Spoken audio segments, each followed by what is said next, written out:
See if it works this week. We've got lines where there should be lines. We've got lines where there should be lines, yep. Yep. Right, you ready? I'm ready.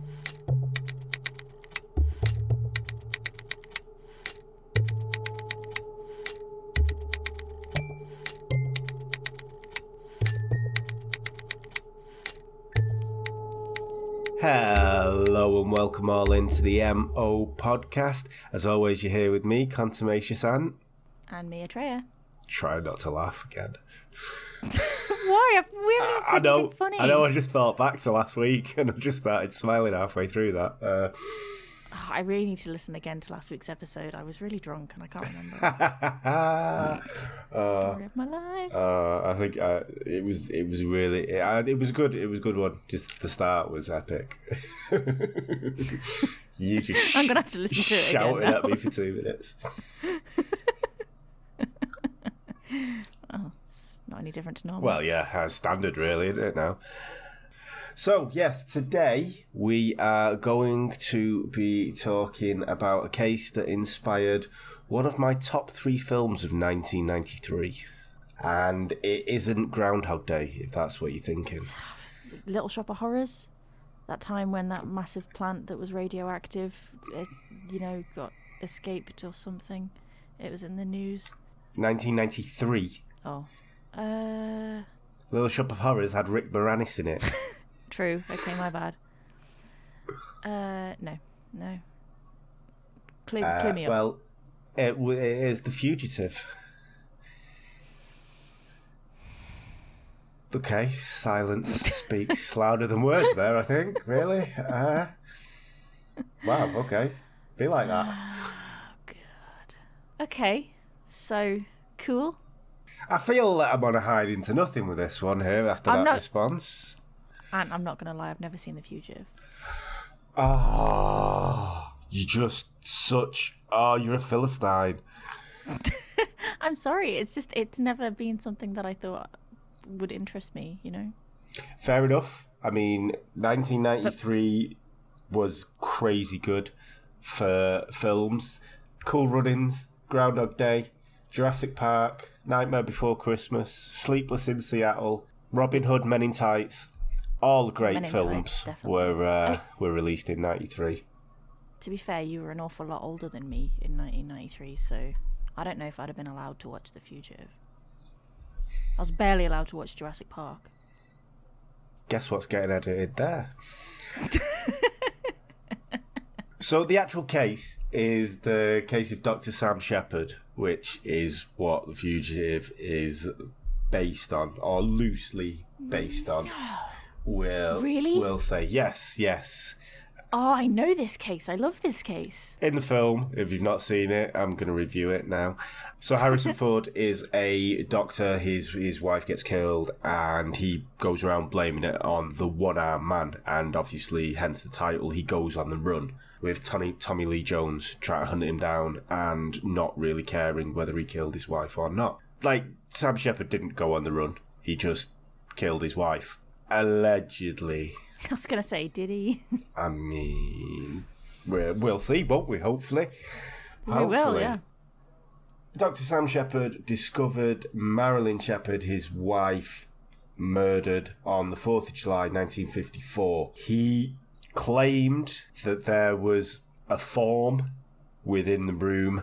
He got into an altercation with this form and he was knocked out. Then when he woke up, he went to check on his son. He was fine. As he went downstairs, he saw this thing. He never describes it as a person. He just described it as a form. Exiting the back door, he gave chase, and then a fight ensued where he woke up without his shirt on. So I love those kind of fights. Yeah. Some kind of Greek wrestling going on there, maybe? Basically, what happened to the background of this, on the Saturday, the 3rd of July, the Sheppards were entertaining some friends at home. They were enjoying drinks and dinner, and after the children had been put to bed, the couples watched Strange Holiday I mean, the film, I don't know what it's about, but it was in every piece of research. They name-checked the film they were watching, so like... Like it was really important. Yeah, it really. I was like, right, okay, and then I looked at it, and it's not even relevant to anything. It's just did it get good reviews? Just a film. I mean, not after this came out, not after the trial and everything.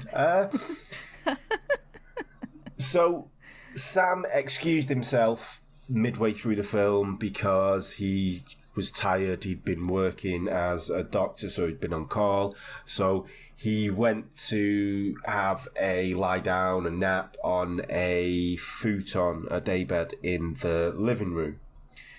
Now, at midnight, the friends of the Sheppards, they left, and Marilyn went on up to bed. At 5:40, this is where the story, right, gets just mental, right? At 5:40, the mayor received a call from Sam, because that's what you do first thing when you discover your wife bludgeoned to death, is you just always ring the mayor. Yeah, I feel like that's probably what happens in Gotham City, though. Yeah, probably. Yeah. The mayor's always the one that calls Batman, isn't he? He's always the first to know about fucking everything. I suppose. But yeah, so I mean, they must have been good friends, because when he called him, he didn't say, "Hey, Mr. Mayor," or however your graciousness, however you address a mayor. He just went, "Your graciousness." He just said, "Get over here, Spence," because his name was Spencer Hook. Didn't even give him his full name, just Spence. Like, so he must be bros. So they were like BFFs. Yeah, must be. So he says, "Get over here, Spence. I think they've killed Marilyn." They. Always they, isn't it? And how do you think somebody's... Like, how do you think your wife's dead? She's not very a good he's not a very good doctor if he's only thinking she's dead. Has he not checked? Yeah. Does she have a heartbeat? Yeah. There's your indication. Yeah, I mean, surely that's the first day in medical school. You would hope After so. they've told you where the toilets are and you've signed in and whatnot, they'll go, "Dead people. They ain't got a heartbeat." Next. Unless, was he actually a doctor, like a medical doctor? Or, was he one of these people that's just like been to university and got a doctorate and then can say that they're Dr. So-and-so, but really they're like a librarian or something? Yeah, he didn't have a doctorate in fine art. He was a surgical resident. Oh, okay. So fair enough. He was like, I'm going to offend some, but he was a proper doctor. Not that GPs aren't proper doctors. I think they do more work than surgical people. But when you like inside people with your hand, no. Wow. No. Do you want a shovel to keep digging that hole a little bit bigger? Yeah. He was a surgical resident. And edit. That'll be all gone in post, I tell you. No, it won't. So Spencer, the mayor, he got dressed and he took his wife over to Sam Shepard's place to just go and have a nosy, see what's going on. Really, when he turned up at the house, when he turned up at the house, Sam was sat in a swivel chair, like some Bond villain. I was going to say like Dr. Evil. Spence, you are here. He was holding his neck, and he did have a wound on his neck. But Shepard's story, which is the one that he kind of stuck to more or less throughout this whole process, is that he was woken by Marilyn shouting out his name. So he ran upstairs to the bedroom, where he was confronted by a white form standing next to the twin bed. And this is the words he used: white form. He grappled with the form, but was hit on the neck and the back of the head and lost consciousness. When he regained consciousness, he checked on his son's room, and seeing that he was unharmed, he headed downstairs. There, the white form was just escaping through the back door. Sam gave chase, and on the shores of Lake Erie, he battled with which what quickly became a tall, bushy-haired form. What is all this form business? So, this you'll see in a bit. I don't know if it was because he was a doctor and he thought he'd use a different kind of vocabulary, but he doesn't really explain well words. I know that wasn't great English there from me, but and I commented. He doesn't really explain well words. Yeah, he does as per your example. Yeah, I mean, he kind of does the opposite of that and uses words that shouldn't really be in a sentence. It's just weird. He so I don't know. He a tall, bushy-haired form. Yeah, I mean, in one interview, he actually called it a biped. What? Yeah, he couldn't determine the sex of what he was battling with. So,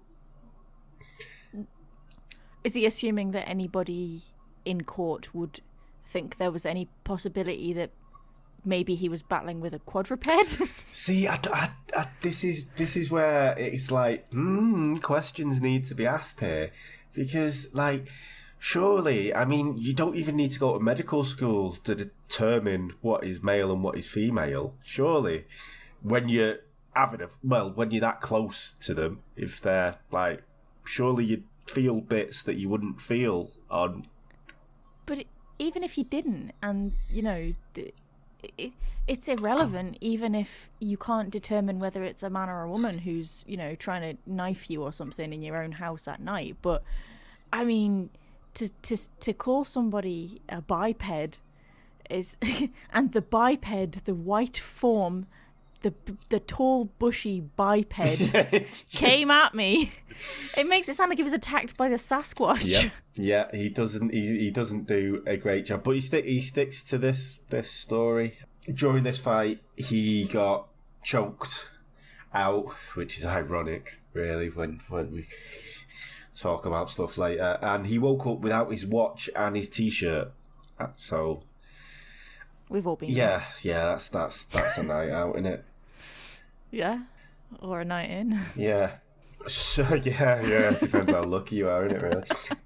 So at 6 a.m, the police finally turned up and they found Marilyn's clothes in disarray. The top half was out, let's say, and other bits were exposed. Her face was near unrecognisable, with over 20 curved cuts on her face and neck.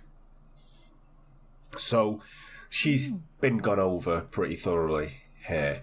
It's at this point that a neighbour, who was NFL quarterback of the Cleveland Browns, Otto Graham, right, about this scene, he would later say, "Oh my God, it looks like someone stood in the middle of the room with a great big can of red paint and a brush and flicked it all around.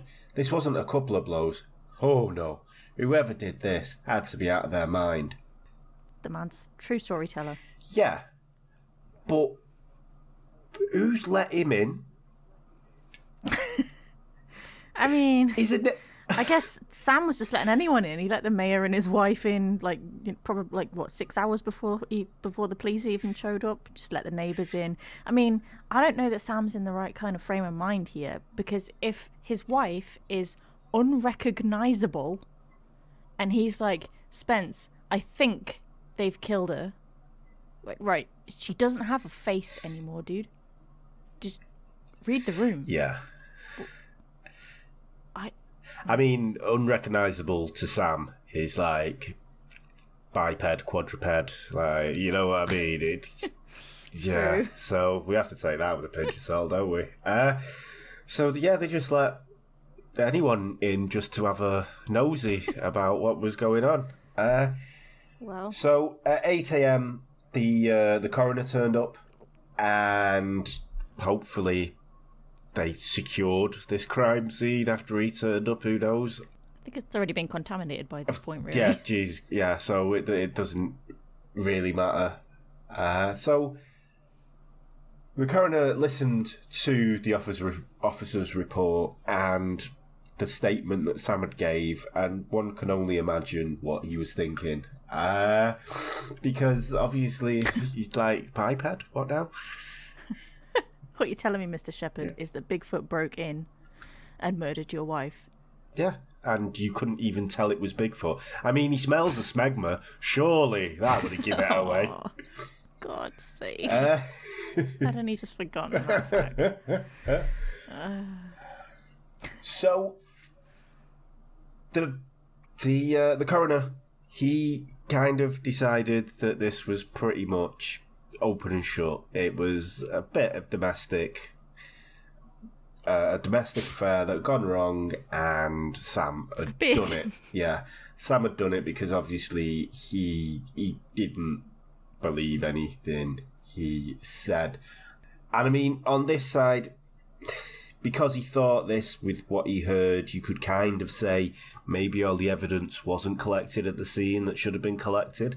I mean, you could have said that when the NFL quarterback rolled in, that it wasn't really great police work here.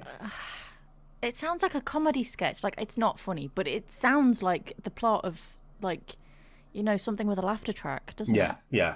Some kind of just 70s sitcom. Like, yeah, like the NFL guy comes in, closes the door, stands with his hands on his hips, and all the audience cheer. Yeah. And he's like that kind of deal. He's like, oh my God. Who's been decorated in this room?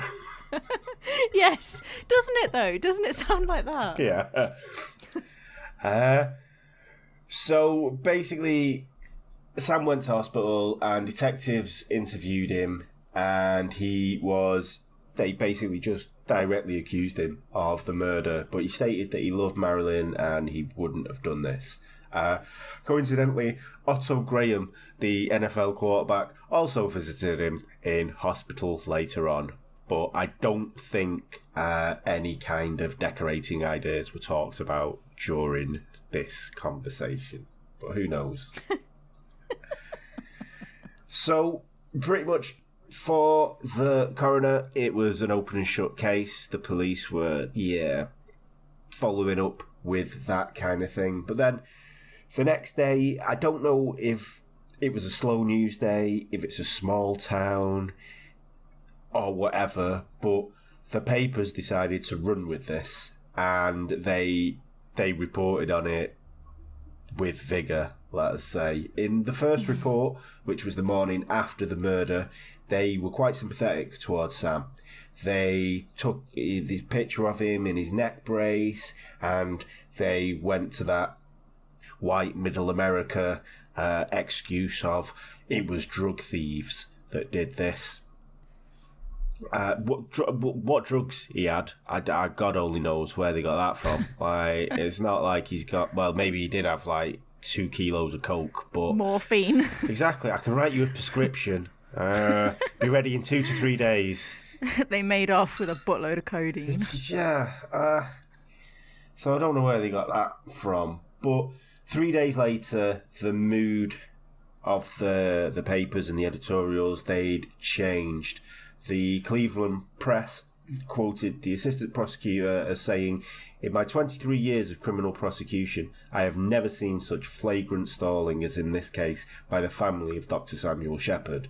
So they're not pissing about. They're like, what are you doing? Like, come on. They also reported that Sam had declined a lie detector test.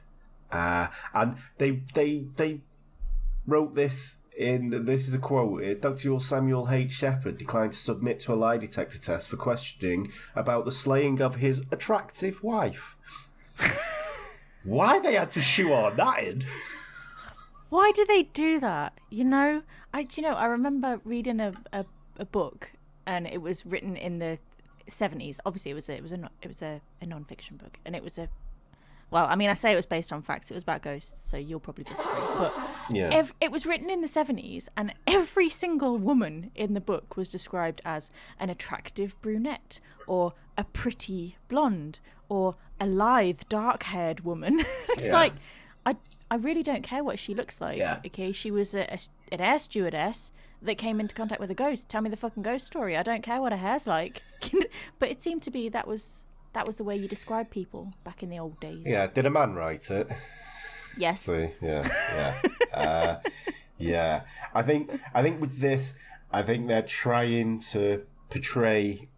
Maybe Marilyn was attractive, but beauty is in the eye of the beholder, and it's different to everyone. So just carte blanche saying she's attractive just doesn't work. But I think they're trying to play sides on this. She was the attractive poor wife, and he was the husband that went out at all hours doing his job, and maybe he was a drinker. They're trying to put a narrative behind this. I don't know. I kind of think that it dampens their case, because then it makes it seem like if she was ugly, he had a good reason to kill her. It is the 50s, so yeah. I don't understand their logic. Yeah. Like, he's got no reason to kill her if she's attractive. Yeah, like, what are you doing? She was good looking. I would have done her. Jesus. It's like keying your own car. It doesn't. They've just damaged the case by that word. It's just a pointless crime. What are you doing? It really is. She made amazing pies. She was hot as, always very well dressed, heart of gold as well, honestly. Couldn't have met a better Stepford wife, and you've killed her. I could have understood if she was butt ugly and her pies tasted like ass, but what were you thinking, Sam? I don't get it. What have you done there? Can't believe it. Just, yeah. God. What a dumb thing to say. God. Also, I don't blame him for, declining the lie detector test, because what good are they anyway? Let's face it. Indeed, and you've got to remember this is 1954. It had only just come on the scene. I think we alluded to it. It was Elliot Ness, the Cleveland Torso murder. That was when it was first done, and that was just a few years before this, and so it's not. Back then, if something worked, they didn't trial it. They were just like, no, that works, that's fine. We're not going to...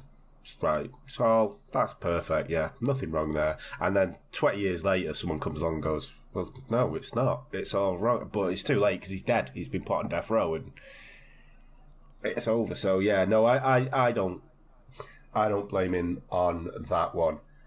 I wonder how many people have fallen foul to sodium pentothal as well. Oh, God, yeah. I watched Johnny English and I was 100%. I was like, that is what I need. I need that in my life. If someone's like, oh no, I didn't steal that $5 off you. Jab them in the face with the sodium pentothal ring, and they'll be like, I totally did. I saw it. I wanted it. I made it mine. And then I realised that it's not actually a truth serum at all. Well, I mean, no more so than pouring your heart and soul out after a full bottle of wine is a truth serum. Yeah, exactly. Yeah, just get them a few drinks in. I mean, yeah. It's probably a lot cheaper as well. Yeah, probably easier rather than going on the dark net and trying on a sodium pentothal. Do people even order it? Like, what other use could you use it for? I don't. What else would you use it for? Like them bridezillas, innit? They'd probably use it with a groom-to-be. Just have this drink, love. Put a drop in. So, do you really love me? What if I woke up with no arms and legs? Would you stay with me? He's all sodium pentothal and he's honest. He's like, no. Fucking reel you off a cliff. God. You have so been married for too long, because that is the kind of questions that girls ask their partners when they're lying in bed, like first thing on the morning, like, if I was in a car crash and I had all my face melted off, would you still love me? You're like, it's... This is what we think about. Yeah. It's like 2 a.m, you're like, I'm up at 5, love. Right, okay. Yes. We're going to do this now, are we? Okay. Sometimes we just have to know these things, Ant. Yeah. Yeah. I'm so glad I'm not married to you. I know. Yeah. I think I'm... You were going to say likewise, weren't you? Yeah, to be honest, yeah.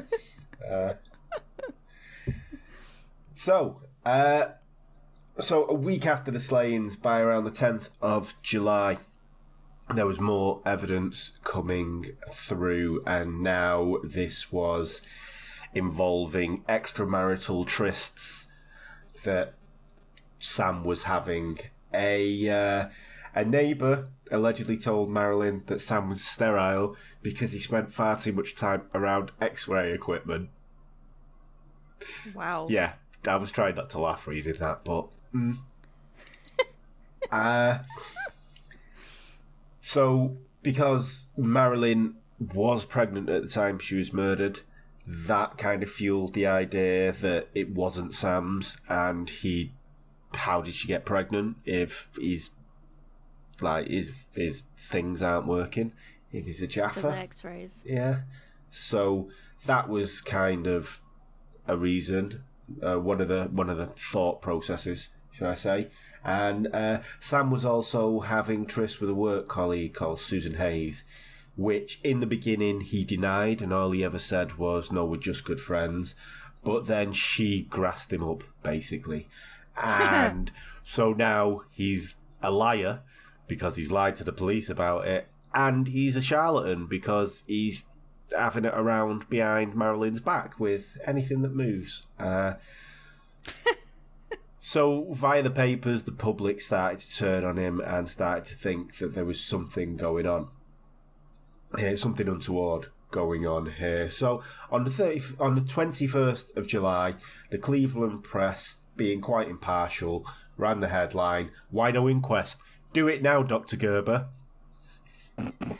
Okay. The very next day, Dr. Gerber ordered an inquest into Good old Dr. Gerber. Marilyn. Not one to be swayed by public opinion at all. So the inquest was actually packed with members of the general public, and as the questioning went on, and Sam's failure to give a good account of himself, they kind of started hooting and hollering and booing him. That didn't work out. No, when his lawyer started to coach him from the sidelines, because his lawyer weren't allowed to sit next to him, he was sat kind of in the seats with the public. Playing charades. Yeah, and he tried to give him advice, and the coroner asked him to be removed, which all the crowd cheered. Wow. So it kind of just it kind of explodes into this show. Yeah, it becomes a show trial. Yeah, this is a proper trial by television, trial by media, trial by public opinion. Really. Oh, I just want to sing Chicago songs right now. Oh, good God. Let's move on. Razzle dazzle 'em. Jesus. Whoa, I like Chicago. Yeah, no, I've not seen it.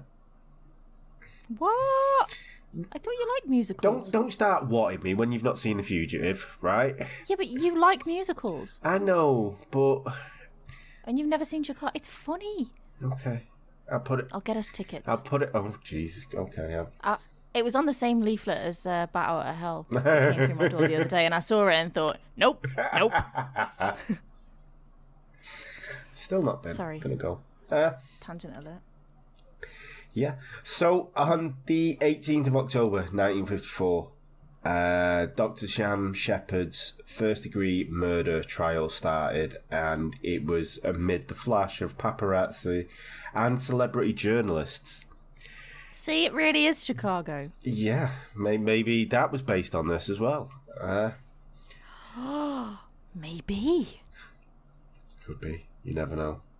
I don't know. So now you have to watch. You have to watch Chicago, and I have to watch The Fugitive. Yeah, and then we can compare and talk about it. Yeah, compare notes. So one of these journalists was Dorothy Kilgolyn, who was she wrote a column for some magazine, and she was on quiz shows and such around about this time. So she was kind of celebrity.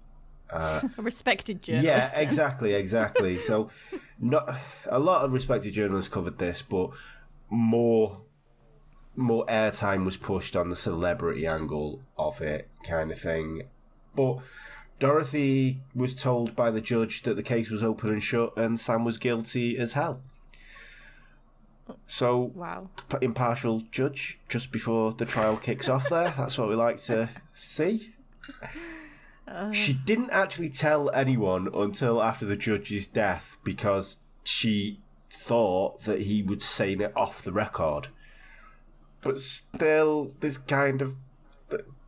surely you'd go, I think there may be a miscarriage of justice here if the judge hasn't heard any of the evidence and he's already saying he's guilty. Yeah, I would say so. Like, judge, dude, I mean... Can't say that. This is off the record, yeah. right? But he's guilty as hell. Yeah. Totally did it. She was an attractive wife. Did you know that? Yeah. Makes it even more sus, doesn't it? The judge is there like, I'm so confused right now. So, I think pretty much the judge just wanted this to be over as soon as possible because he also refused to move the trial out of Cleveland, which the defence were trying to argue that because of the furore surrounding the trial with the media and all the press involved in it, that it wasn't going to get a fair trial. But the judge said, nope, we're going ahead with it. Got to get this done. So the prosecution's argument was that Marilyn had confronted Sam about all of his affairs and an argument had ensued and Sam murdered Marilyn using one of his medical instruments. The defence claimed it was the one-armed man. It was the bushy-haired form that had done it, and the biped just evaporated into the night, apparently. He had one arm but two legs. Yep. So he was a biped, just an omnivore. An omnivore. What's one? Wait, he ate meat and and veg. Yeah. Okay. They throw that in there as well, did they? Yeah. Why not? Uni. That's one. Uni armed. What are you talking about? Like biped means two-legged, doesn't it? So what's one armed? Uni. Ped. I don't. Ped is Latin. Wait, ped is clearly legs, isn't it? Like... It's Latin for feet, isn't it? Yeah, I don't. Sorry, this is okay. Yeah. Anyway, yeah, the biped did it. Basically, is what the defence would try to say. Most of the prosecution's evidence was circumstantial. They didn't have a murder weapon. They found one fingerprint in the bedroom, which belonged to Sam, and they even admitted it could have been left from before the attack took place, which the defence stated maybe it was Sam's when he came to give his wife a good night kiss, and he put his hand on the bed. Or any other time that he was in his own house, in his own room. In his own bedroom, doing stuff that people do in their own bedroom, you know? They also found the blood that was found on Sam's trousers. It appeared to be O positive, which was Marilyn's blood type. But I think the key word there is appeared to be. It wasn't conclusive whether it was O positive or not. So they were just like... Did they just look at it could and have go... been. It's that kind of red that says to me it's likely to be O positive, and then they're like, isn't all blood red though? Yeah, but this is more of I don't know. It's got a bit of a maroony tinge to it. I think that is what's associated with O positive. Yeah, it's just got an O positive feel about it. You know, you just get that vibe, don't you? It's just in my gut. Yeah. So, to be fair, like. Up until this point, legally, at least, in a court of law, it doesn't seem like the prosecution has got anything to go on. And it was at this point where Sam Shepard fucked up and decided to take the stand and give his own testimony. He, like I said earlier, he was... I'm not going to say an idiot, because he was a doctor, but he didn't use words correctly, which I almost didn't. Then I was trying to think of that. I almost did it again. He didn't use words I had to think again what I was saying. Oh God. But anyway, Sam, he came across as arrogant and aloof on the stand. I think it's like I don't want to say a doctor thing, but quite a few of them are a bit condescending, aren't they? Are you talking about Harold Shipman? When he was describing the incidents, he kind of came across it as in a detached way, or as in someone whose wife, someone he loved, hadn't been brutally murdered. So, for instance, he visualised rather than saw things. Which says nothing. Exactly. That says nothing. People grieve in their own ways. That might be his way of dealing with a horrible thing that happened to him. Okay. Maybe as if he actually physically, pictured it in his head as it happened. He was just like ugly crying in the middle of, court. Okay. No one wants to see that. No.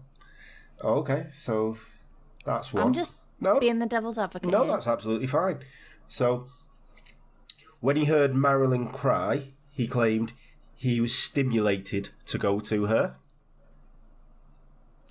Go on. Devil's advocate. I think maybe he just doesn't use words well. It doesn't word hold well, exactly. Yeah, I mean, doctors have bad handwriting. Clearly they have bad phrasing as well. When he found Marilyn, she was, quote, in a bad condition. He's a fucking doctor, right? And she ain't got a face. So, I don't know what's going on with him there. And he also described the form as having evidence of a good-sized head. Now, evidence? Evidence? Do you mean is the evidence what your own two eyes are telling you right this very second that this person with a was head and a bushy hair is coming at you trying to kill you? Well, they have evidence of a large head. Yes, the biped showed evidence of a large cranium. I don't know. I think maybe this guy just talks a bit like Sheldon from The Big Bang Theory. That could be a possibility, and people may not be used to it. But yeah, I think it's just a bit weird. Yeah, and maybe it came across as weird to people when they should be thinking that he should be ugly crying about this situation because he's just lost his wife, but he's not. He's just doing it he's processing it in his own way. I mean, like, if they interviewed any of his friends at this point, like, hey, tell us about Sam. What's Sam like? What's the real Sam like? And his friends might have gone, oh, he's a bit weird. He's a dick. He doesn't use words well at all. Honestly, Yeah. You wouldn't even believe how badly he uses words. He can't. He's a social piranha. Honestly, but that's just Sam. Crazy old Sam. He might have just been like odd. Like if they interviewed his friends, that might just have been how he was like, just in general. Yeah, I know people like that now. Yeah. Just, they're like, oh, Neil, he was a bit odd. Like, whoa, he was just misunderstood, okay? Okay. He was my favourite Sparky. I like him. Okay. This is too real. Yeah. It's too real, okay? Yeah. Opening wounds here. I'm sorry. Oh, he's not dead. He's just retired. He knows I love him. So, after 4 days of deliberation, the jury found Shepard guilty of second-degree murder, and he was sentenced to life imprisonment with parole due in 10 years. The defence, they ran extensive appeals trying to get him out, but Shepard would go on to serve 10 years before the Supreme Court voted 8-1 to throw out the murder conviction due to Shepard's right to a due process was trampled on because of, quote, carnival atmosphere caused by the media speculation. I would agree with that. Yeah. It also came out at this time that the judge was quoted as saying he's guilty as hell, so that obviously as well already was going to influence the jury anyway. At his retrial, the jury took just 12 hours to return a not guilty verdict. Now, Shepard probably went on to celebrate the acquittal with his new wife, who he married 3 days before he was released from prison, who was Magda Ritschel, who was the half-sister to Joseph Goebbels' wife. What? Oh, I was ready to stick up for this guy. I'm having second thoughts. Yeah, I don't know what kind of pen pal operation this prison was running, but getting in touch with ex-Nazis is not good. No. There's you using words well again. Yeah. Getting in touch with ex-Nazis is not good. I stand by that. I don't care how bad it was. I'm going to that's the hill I have to die on. Fine.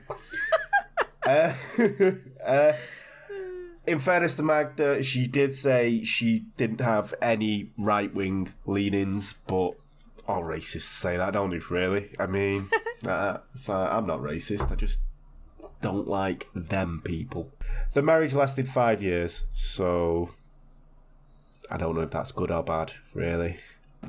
And I don't know who got out better off with that one, because Shepard, his wife wasn't the only person he actually murdered. What? Yeah. So after he was released from prison, he was granted surgical privileges at Youngstown Osteopathic Hospital, and he killed 2 patients. How? So while he was operating on the first one, just 5 days after regaining his surgical privileges, when he was operating on them, he accidentally cut an artery.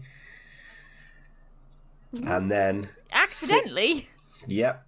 He didn't mean to do it. Well, that's the definition of an accident there, Anne. Yeah. But it's a big issue. Yeah. And then 6 months later, while performing surgery, he accidentally cut an artery. He resigned a few months later after wrongful death suits had been filed by the patients' families. So, yeah. It is.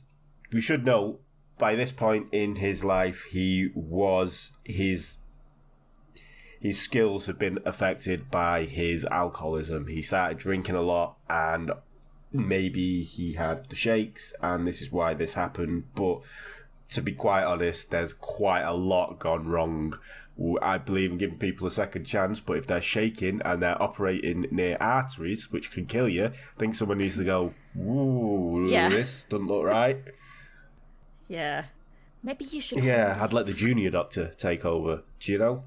Yes. Hold 100%. So, after he resigned from the hospital, I think he did what most doctors go on to do when they've got no more doctoring to do, and he became a professional wrestler. No. Yeah, so now the story arc of this sitcom keeps going up. He became a professional wrestler, and his name was Killer Sam Shepard. That was a big faux pas. Yeah, I mean, you'd think. But it gets better. He wrestled over 40 matches, which included tag team matches with his trainer and soon-to-be father-in-law, George Strickland. Now, George Strickland's daughter was 20 years old when she was married to 46-year-old Sam Shepard. That is gross. Yeah, so age is nothing but a number, but that is just a little bit too keeping it in the family there. Yeah. For all that. I mean, he did come up. Was she an attractive third wife? She's 20, so, everything was in place. That says nothing. I was 20 once, dude. I dressed like a member of McFly, so... Yeah, exactly. So I repeat my question. Was she an attractive third wife? Well, he didn't kill her, so it didn't need to be put in the papers. She was ugly then. So, yeah. So, I mean, yeah, I didn't come across anything in the research that claimed that she was attractive. Or ugly. So, maybe just, He only killed the pretty ones. Yeah. Because he didn't care if the ugly ones were having an affair. Yeah.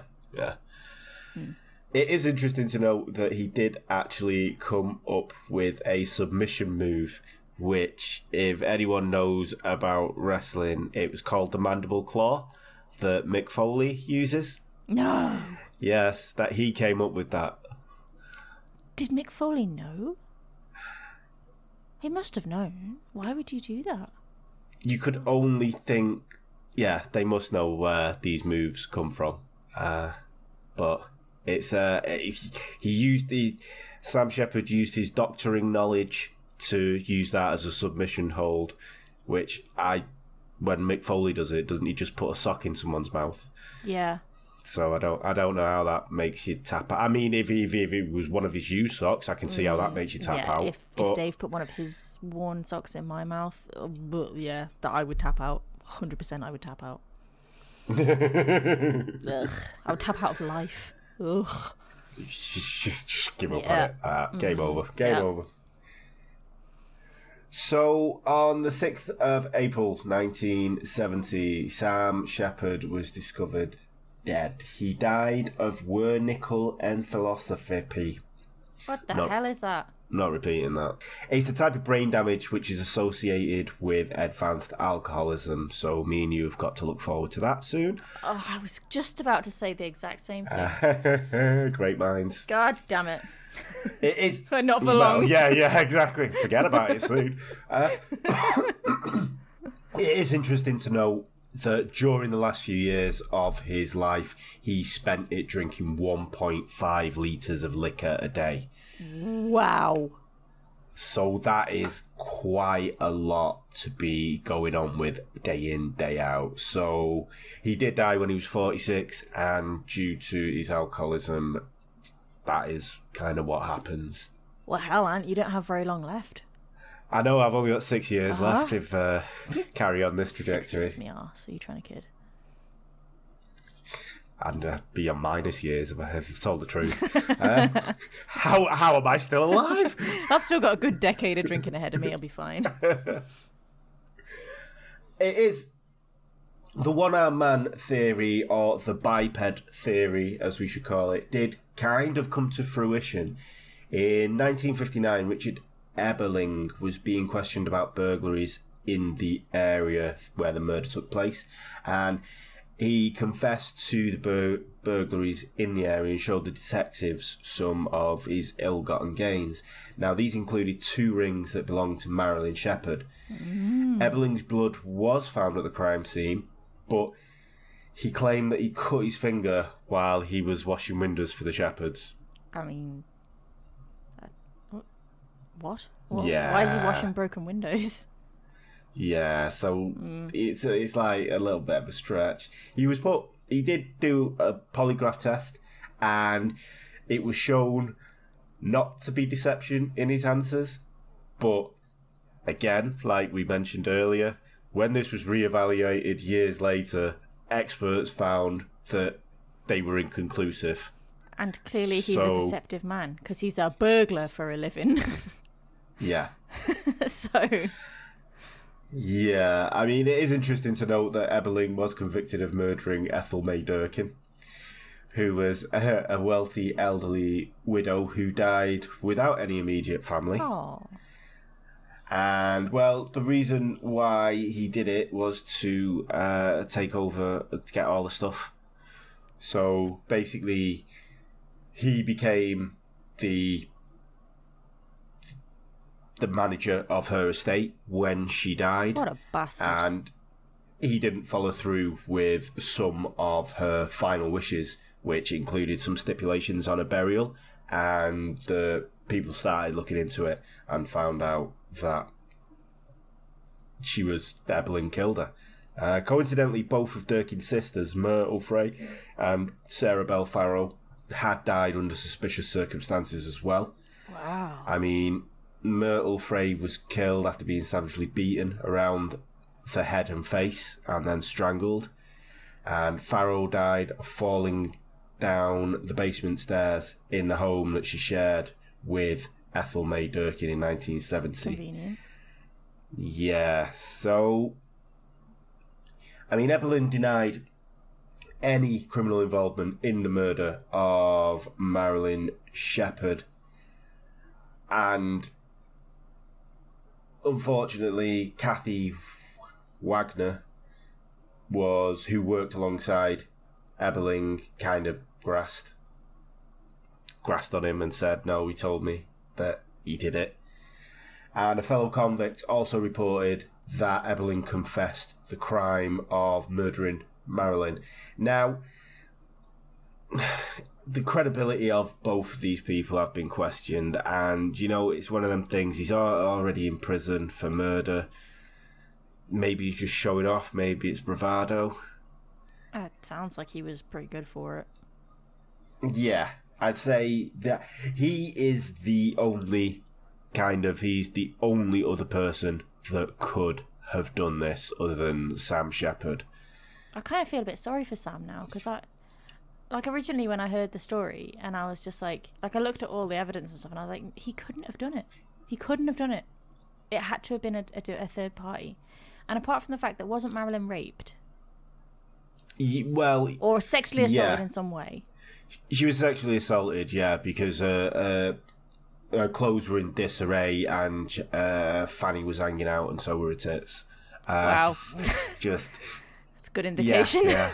Okay. Yeah. But it would be weird for Sam to do that if he killed her. Exactly. I mean, yeah. It just...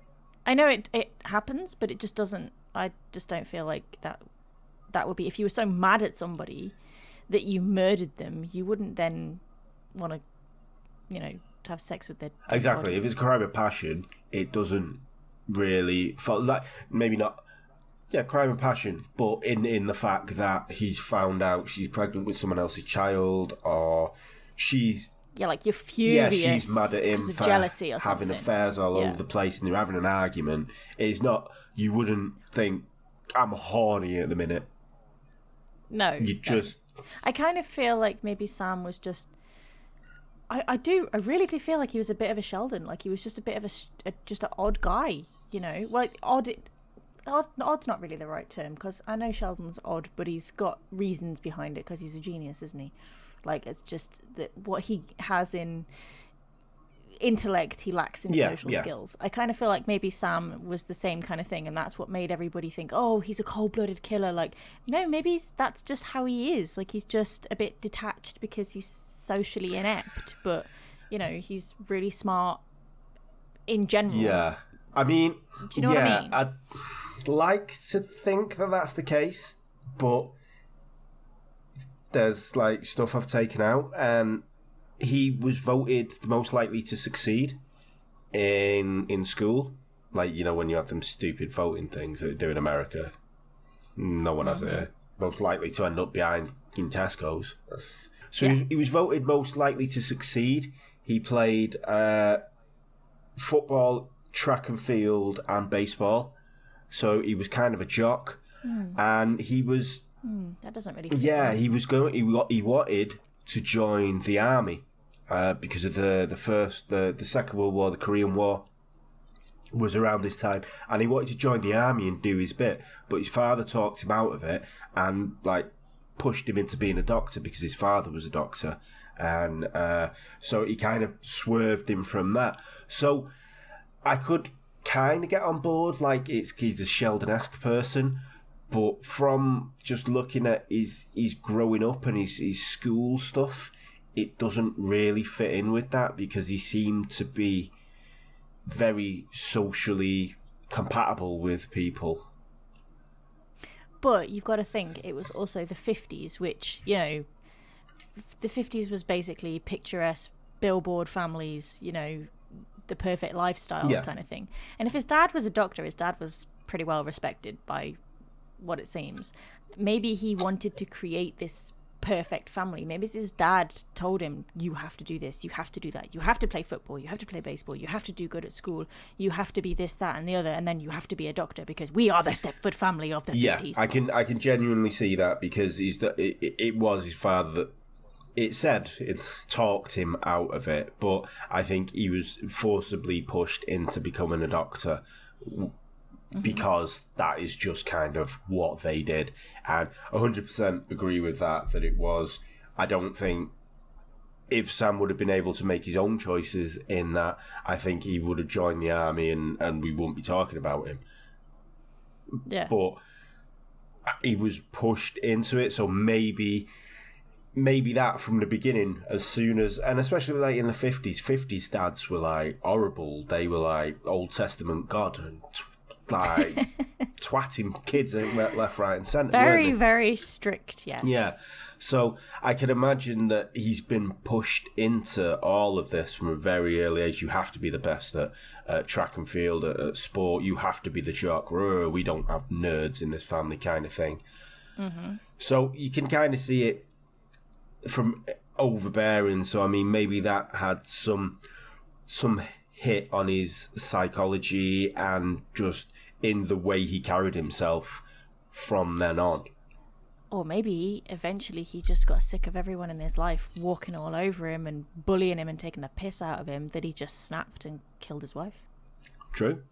Maybe his wife did have an affair with someone and he was a Jaffa. He was seedless and she was having someone else's baby and he thought, no, it's me or no one. And yeah, maybe he did. Yeah. So I'm not gonna lie, he didn't sound like a very good fucking doctor. Yeah. I mean, I'm glad he weren't a gynecologist, to be quite frank, because if you can't tell the sex of someone that's attacking of a biped. Jesus, when they're in the stirrups, like, nurse, what's that? That's a woman giving birth, doctor. Pay attention. What's that? And why is it winking at me? It's definitely a biped. I've got the legs next to my ears. Oh, God. Yeah. So we were undecided about Sam Shepard then. Yeah. I mean, obviously, there wasn't enough investigation done at the time. If they let in just anyone just wander into the crime scene and go, wow, look at this mess. Who's going to clean this up? Oh. The coroner turned up and he thought it was a foregone conclusion straight away. So he's like, you know what? I'm not an hourly, so I'm not hanging around here. I'm not taking fingerprints. I'm not taking blood samples. He did it. Let's go. So there was not enough investigation done. The papers pushed everything into this narrative of that Sam Shepard did it. But, you know, you don't know what goes on behind closed doors, do you, really? This is very true. So maybe, just maybe, it wasn't the one-armed man. Maybe. And on that bombshell, this has been the MO Podcast with me, Contumacious Ann. And me, Atreya. Thank you all so much for joining us, and we shall see you next time. The Bye. MO Podcast. The MO Podcast. The MO Podcast.